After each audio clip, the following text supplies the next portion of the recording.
membahas bersama-sama bahasan renungan pagi hari ini. Mari kita bersatu dalam doa. Tuhan, kami mohon Kau hadir bersama-sama dengan kami melalui kuasa Roh Kudus untuk memeteraikan firman yang akan kami dengarkan bersama-sama.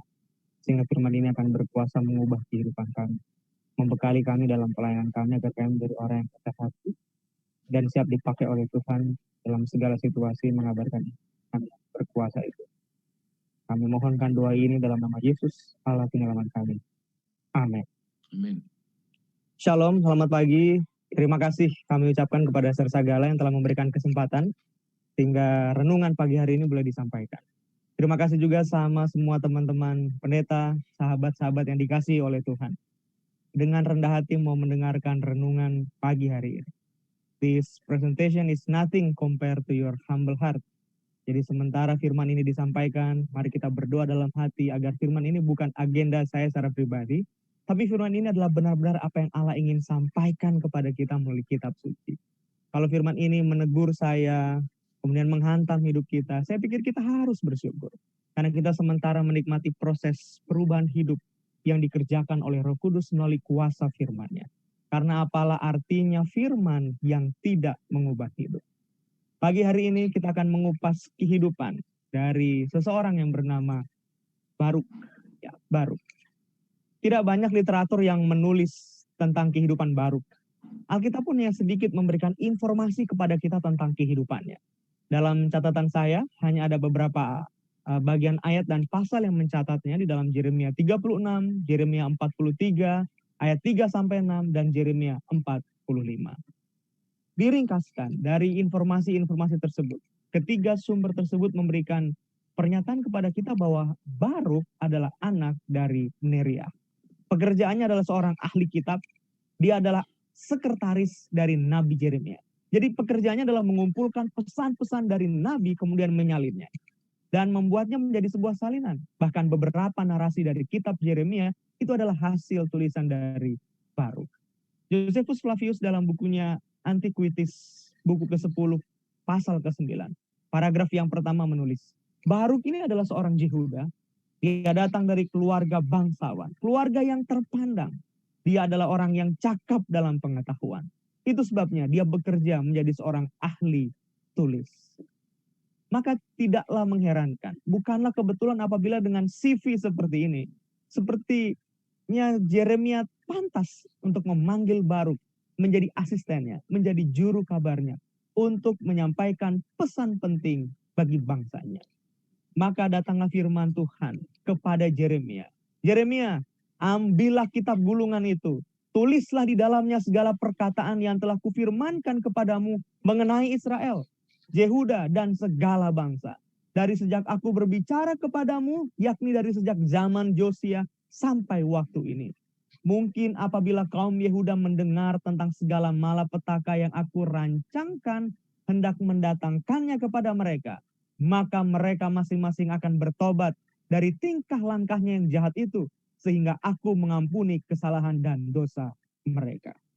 Misi khusus dari Tuhan ini diberikan kepada Yeremia. Dan menariknya adalah, untuk menjalankan misi khusus dari Tuhan ini, Yeremia mempercayakan Baruk untuk menjalankannya. Saya tidak yakin Yeremia tidak sanggup melakukannya. Tetapi sepertinya ada sebuah alasan, keterbatasan dari Yeremia, sehingga misi ini tidak dapat dijalankan olehnya.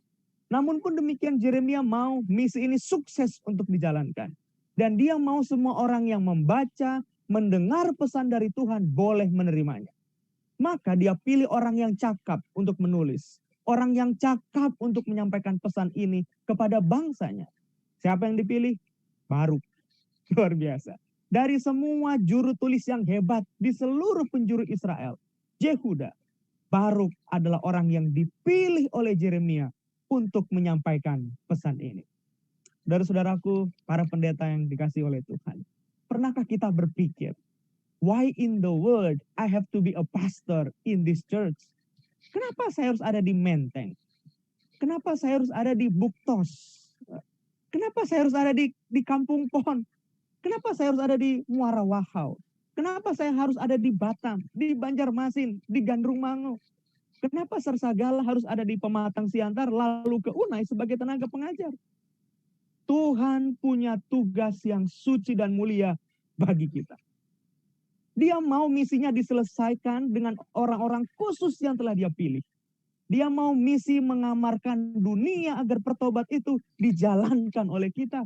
Sehingga dunia ini boleh menerima kasih karunia-Nya. Dia mau Kampung Pon diselamatkan. Dia mau Muara Wahau diubahkan. Dia mau Batam, Banjarmasin, Gandrung Mangu dimenangkan. Dan lebih lagi dari Unai, melalui Sersagala, saudara dan saya, kita dapat dididik, kita dapat dibekali dengan ilmu, agar misi yang mulia itu lebih luas lagi pengaruhnya. Pasal 45 yang merupakan informasi kisah dari Baruk harus dibaca berdampingan dengan pasal 36. Karena kedua pasal ini ditulis pada situasi yang bersamaan. Keduanya ditulis pada zaman Raja Yoyakim bin Yosia pada tahun keempat pemerintahannya. Kemungkinan besar ini terjadi sekitar tahun 604 BC. Yang mana kita tahu 605 adalah ekspansi kerajaan Babel merebut Yehuda, sebagian dari Yehuda. Sehingga kita tahu cerita ini banyak tawanan yang kemudian dibawa ke Babel. Jadi ketika firman ini disampaikan, Yehuda ada di ambang kehancuran. Maka pertanyaan penting yang ditanyakan oleh setiap orang yang menjadi fokus perbincangan mereka, sama seperti perbincangan kita di Indonesia di mana saja tentang COVID, maka arah perbincangan orang-orang Yuda juga sama. Apakah kita akan luput dari bahaya ini? Itu sebabnya ketika panggilan Tuhan melalui Yeremia disampaikan kepada Baruk, apa respons Baruk? Yeremia 45 ayat 3, mati aku, celaka aku, sebab Tuhan telah menambahkan kedukaan kepada penderitaanku. Aku lesu karena keluh kesahku dan aku tidak mendapat ketenangan. Menarik respons Baruk, sangat negatif. Padahal Baruk tahu ini adalah pesan dari Tuhan. Bukannya apa-apa saudara. Pasal 36 dan pasal 45 ini menuliskan cerita kemungkinan besar Yeremia ada di dalam penjara akibat pesan amaran pertobatan yang telah dia sampaikan kepada raja. Sehingga ditulis dalam Yeremia 36 ayat 5, aku ini berhalangan. Jadi inilah kemudian yang membuat Baruk putus asa. Apa? Aku harus bekerja seorang diri. Aku harus menanggung beban dengan resiko yang besar. Kalau saja tuanku Yeremia itu berhasil dan dia tidak dipenjara, mungkin saja aku akan senang menerima beban ini. Dengan sukacita aku akan terima. Tapi masalahnya Yeremia gagal. Dia dipenjara ketika menyampaikan pesan yang sama yang akan Baruk sampaikan. Itu sebabnya Baruk tidak menerima pesan ini dengan sukacita. Yeremia ditolak, dia dipenjara. Kalau nabi yang punya reputasi besar seperti itu saja ditolak, apalagi saya. Baruk seperti kebanyakan dari para pelayan Tuhan yang dipanggil untuk menyatakan misi khusus. Yang ada dalam pemikirannya adalah kemungkinan-kemungkinan untuk gagal. Seperti Baruk, kita mau usaha kita untuk mengabarkan Injil itu berhasil. Tapi sebagaimana juga Baruk, kita sering lupa. Kita lupa satu hal yang penting dalam melakukan pekerjaan Tuhan. Bahwa misi dan ambisi untuk berhasil itu sering menggagalkan misi pekerjaan Tuhan. Sehingga nantinya kalau misi itu berhasil, Baruk akan punya peranan yang penting dalam kebangkitan rohani, lebih lagi kebangkitan politik bangsanya. Kenapa saya katakan demikian? Yeremia 51 ayat 59 menulis. Pesan yang diberikan Nabi Yeremia kepada Seraya bin Neria bin Maseya. Ketika Seraya pergi bersama-sama Zedekia, Raja Yehuda, ke Babel pada waktu tahun keempat dari pemerintahannya. Seraya waktu itu adalah kepala perlengkapan. Saudara bisa melihat kalimat yang menarik yang ditulis. Seraya bin Neria. Baruk bin Neria.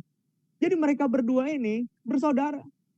Ketika Baruk melihat saudaranya sukses sebagai kepala perlengkapan raja, kemudian dia hanya menjadi seorang pembawa pesan kabar, bahkan pesan kabar penghukuman dengan resiko kegagalan, bisa dibayangkan mau ditaruh di mana mukanya Baruk. Kakaknya adalah seseorang yang berdiri next to the king. Sementara dia terancam akan dipenjara oleh king. Nama orang ini sangat indah. Baruk bin Neria. Baruk artinya berkat. Neriah dari kata Neriyahu yang artinya Lamb of Yahweh. Kita tahu bersama bahwa nama bagi orang Ibrani itu sangat penting. Karena itu menunjukkan bagaimana Tuhan bekerja dalam kehidupan mereka. Itu juga menunjukkan Tuhan seperti apa yang mereka sembah. Sekarang apalah artinya nama Baruk, si pembawa berkat dari Tuhan, kalau pekabarannya adalah pekabaran penghukuman? Bagaimana saya bisa menjadi seorang Neriyahu, Lamb of Yahweh, candle carrier? Kalau kemudian tidak ada sama sekali jaminan bahwa hari depan saya, masa depan saya akan seterang cahaya kemuliaan yang saya akan bawa. Jadi dalam nama Baruk ada dua hal yang sangat penting. Yang pertama, Tuhan yang bekerja dalam kehidupannya adalah Tuhan yang membawa berkat. Itu sebabnya namanya Baruk. Tuhan yang disembahnya, yang disembah oleh keluarganya, yang disembah oleh bangsanya adalah Tuhan sumber terang. God is my lamp. Tuhan itu terangku. Sekarang yang jadi pertanyaannya adalah apakah Baruk yang namanya berkat itu bersedia menjadi berkat bagi bangsanya? Apakah Baruk yang namanya God is my lamp bersedia untuk membawa terang bagi bangsanya? Saudara-saudara, ada nama kita melekat karakter Tuhan. Ketika nama kita disebut, apakah kesan yang ada dalam pikiran orang yang mendengarkannya? Ketika nama kita disebut, apakah nama kita menyatakan kepada orang yang didengar bahwa Tuhan yang dia sembah memang Tuhan yang penuh dengan berkat? Ketika nama kita disebut, apakah mereka mengakui bahwa Tuhan yang kita sembah adalah Tuhan yang ajaib? Atau jangan-jangan gelap? Lebih daripada itu, apakah kehidupan kita menyatakan karakter Tuhan? Jangan-jangan kita adalah pembawa batu sandungan bagi kehidupan orang-orang yang rindu mengenal siapa Tuhan yang hebat dan penuh berkat. Gantinya kita bawa berkat, kita bawa kutuk, kita timpakan bagi kehidupan orang lain. Gantinya kita bawa terang, kita malah menuntun orang lain kepada kegelapan. Dan masih bangganya, kita sebut gua orang Kristen, men. Saudara-saudara, sahabat-sahabatku, seringkali kegagalan dalam pekerjaan pelayanan Tuhan. Bukan karena faktor A, B, C, dan lain sebagainya. Faktor utama kegagalan biasanya adalah diri saya sendiri, diri kita. Baruk bukanlah tipe orang yang mengatakan, Tuhan saya tidak layak, saya tidak punya kemampuan, saya orang yang tidak pandai berbicara. Bukan. Tuhan saya orang berdosa. Bukan. Baruk adalah orang yang tahu, dia sanggup untuk melakukannya. Dia tahu kemampuannya, tapi dia memikirkan keberhasilan untuk dirinya sendiri. Baruk adalah tipe pelayan yang sanggup mementingkan agendanya daripada agenda Tuhan. Hebat nih Baruk ini. Baruk adalah tipe pelayan yang mementingkan keberhasilannya daripada rencana Tuhan di balik kegagalan yang dia pandang dan penolakan yang dialami oleh Yeremia yang nanti dia khawatirkan akan terjadi dalam kehidupannya. Banyak para pelayan Tuhan gagal dalam pelayanan. Pelajaran ini. Ini bukan soal seberapa layak kita di hadapan Tuhan. Bukan. Karena kalau Tuhan sudah memilih kita, siapa kita dan masa lalu kita menjadi tidak penting. Karena Tuhan sementara mau membawa kita untuk menatap hari depan dengan kabar yang gilang gemilang bagi dunia yang gelap ini. Jadi ini bukan lagi soal masa lalu yang kelam dan hitam yang Tuhan telah selesaikan. Kita perlu ingat bahwa kisah ini terjadi pada tahun keempat pemerintahan Yoyakim. Bukanlah kebetulan apabila data ini ditulis kepada kita untuk memberi petunjuk tentang kapan peristiwa ini terjadi. Dan lebih penting lagi, ini akan menunjukkan kepada kita gambaran yang lebih luas tentang apa yang terjadi saat itu. Daniel 1 ayat 1 dan 2. Pada tahun yang ketiga pemerintahan Yoyakim, Raja Yehuda, datanglah Nebukadnezar Raja Babel ke Yerusalem. Lalu mengepung kota itu. Tuhan menyerahkan Yoyakim Raja Yehuda. Kita tahu, pada pemerintahan ketiga Raja Yoyakim, banyak tawanan-tawanan yang dibawa ke Babel. Ingat cerita Baruk terjadi pada tahun keempat. Jadi dapat kita simpulkan bahwa pengepungan dan kejatuhan Yerusalem pada ayat ini terjadi sebelum Yeremia pasal 36 dan 45. Peristiwa ini terjadi pada tahun ketiga pemerintahan Yoyakim. Sementara Yeremia 36 dan 45 terjadi pada tahun keempat pemerintahan Yoyakim. Saya yakin, sebagaimana Daniel, Hananya, Misael, Azaria. Demikian pula Baruk. Mereka adalah murid-murid dari Nabi Yeremia. Itu berarti Daniel dan teman-temannya lebih dulu dibawa ke Babylon, sementara Baruk bersama dengan Yeremia di Yehuda. Tapi sekalipun demikian, Yehuda mengalami kehancuran.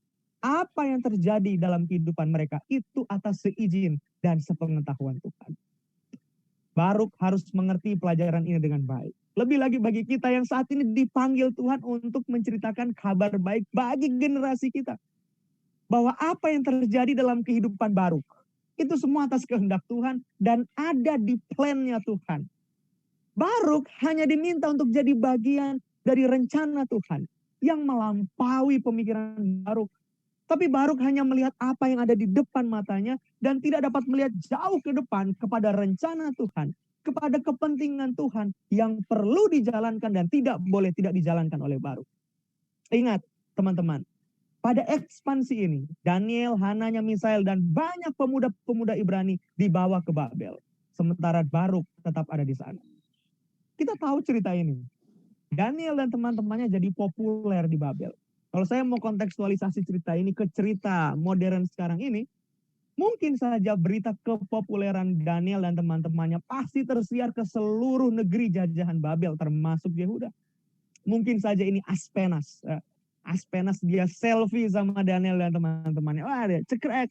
Dia posting mungkin di Instagram. Dia pakai hashtag pemuda Ibrani pemberani. Makan sayur pinter loh. Pasti banyak orang-orang Yehuda yang lihat nih. Ini kan Daniel ini men. Teman-temannya wah di like, di komen, wah di share. Ada juga mungkin yang dislike ya kalau di Facebook. Karena sirik, suuzon sama kepopuleran mereka. Bayangkan kalau berita ini sampai jatuh ke tangan Baruk. Apa respons Baruk?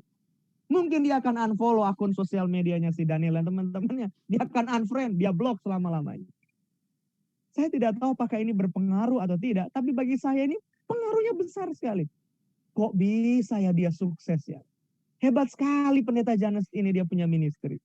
Setiap hari dia posting video-video renungan pagi. Waduh ribuan yang nonton. Sekali posting trending langsung di kalangan orang-orang Advent. Namanya terkenal. Jadi pembicara di sini, di sana. Sementara saya cuma gini-gini aja. Di jemaat duduk-duduk sambil nunggu jadwal khotbah. Saya coba bikin video YouTube. Yang nonton cuma keluarga saya. Jangankan trending. Mau klik aja orang udah males. Sekarang saya diminta untuk membawa kabar yang resikonya gagal. Saya juga mau seperti pendeta Janus dan yang lainnya. Tapi spirit of jealousy mulai merasuk dalam pikiran saya. Pagi ini kita belajar sebuah pelajaran kerendahan hati yang tidak dimiliki oleh Baruk ketika dia mencari hal-hal besar bagi dirinya sendiri. Kalau itu tidak cukup besar, dia akan tolak pelayanan itu. Wah, ini sangat berbahaya. Menceritakan beberapa kesombongan yang saya miliki, istri saya menegur saya dengan keras. Sombong sekali Ngana. Istri saya orang Manado. Sombong sekali Ngana. Beberapa waktu yang lalu, saya melayani bersama dengan teman-teman orang muda di European Union. Pemuda Advent Eropa, khusus orang Indonesia yang baru saja diorganisir. Saya juga melayani di gereja Belanda, di Huizen Church. Saya diundang khusus oleh direksi tiket.com untuk Celebration Day di tengah-tengah pandemi luar biasa. Tapi jangan berpikir tentang angpaunya ya. MW Group mengundang saya untuk model pelayanan sel group di perkotaan. Tahun lalu saya melayani di First Denver, Colorado. Saya membawakan firman di depan ketua divisi investasi Serikat Pengusaha Indonesia. Hampir banyak wilayah Indonesia Timur saya kunjungi secara virtual dalam pelayanan. Saudara-saudara tahu, ketua Uni, sekretaris Uni, bendahara Uni, mereka anggota jemaat kami. Jadi kalau saya berkhotbah, mereka harus duduk diam dan angguk-angguk bilang amin. Kalau ada gereja kecil yang undang saya, undangannya nggak jelas, nggak ada angpau lagi pendeta Jamie, males banget. Kalau saya masih punya hati seperti ini, saya perlu bertobat. Itu sebabnya Yesaya memberi penghiburan kepada Baruk. Baruk. Masa engkau mencari hal-hal yang besar bagimu sendiri? Janganlah mencarinya Baruk. Pendeta-pendeta yang dikasihi Tuhan, murid-murid Sersagala yang terhormat. Masa kita mencari hal-hal yang senang bagi diri kita sendiri? Jangan kita mencarinya. Kalimat ini diserukan kepada kita. Masa kita mencarinya? Kalau dunia dan kesenangannya masih terlalu menarik bagi kita, kita belum siap untuk dipakai oleh Tuhan. Because the world is not enough.